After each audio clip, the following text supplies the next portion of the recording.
On the evening of May the 4th, 1521, a monk was travelling near Altenstein Castle, 25 kilometres south of the Wartburg, tired and lost in thought.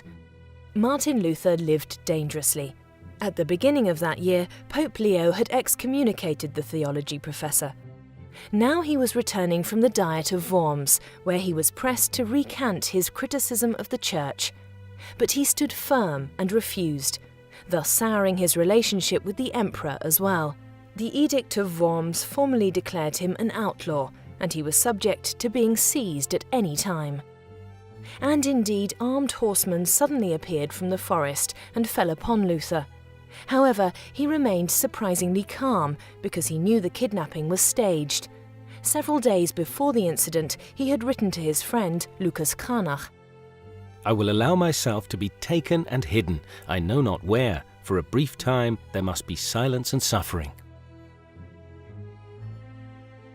Luther soon learned where he would be taken, but his ruler, Frederick the Wise, did not know, even though it was he who had Luther taken into hiding. He reportedly ordered his soldiers never to tell him where they had taken Luther. And so, like Louis the Springer, Frederick could swear an oath to the emperor with a clear conscience. He really did not know where the reformer was.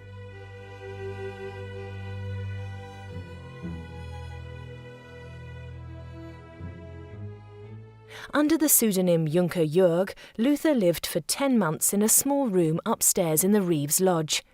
The room was actually a cell for high-ranking prisoners, which is precisely what Luther felt like. In his letters, he complained of loneliness, melancholy, and bad digestion. He was tortured by self-doubt.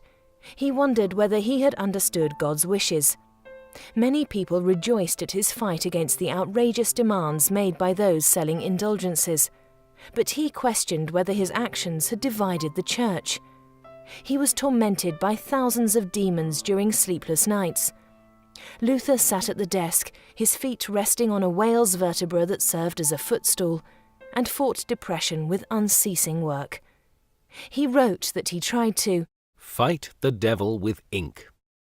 That statement also became the source of a legend. The story goes that one night as Luther was working, the devil himself appeared.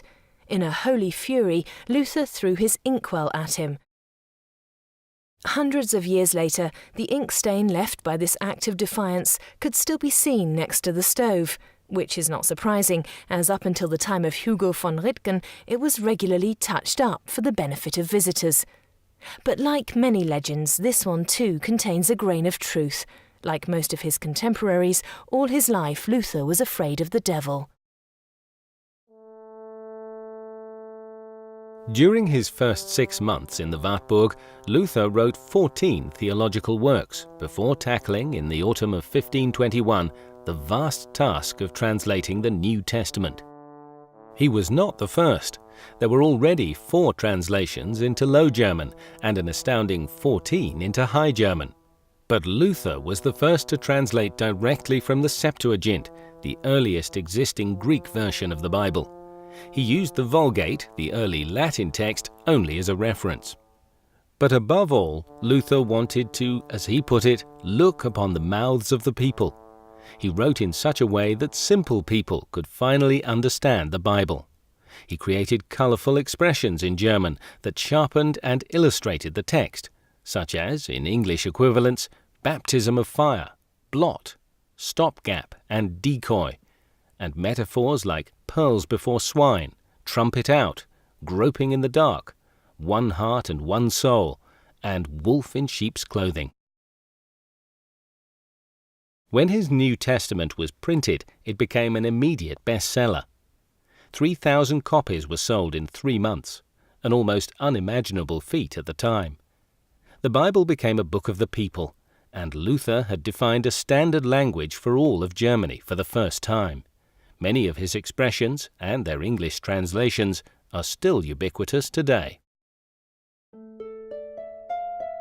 Martin Luther left the Wartburg on March 1st, 1522, and returned to Wittenberg. By that point, neither the Pope nor the Emperor could mount real opposition to his ideas. The Reformation had begun its march of triumph across the world. Just a few decades later, the first pilgrims sought out Luther's refuge at the Wartburg.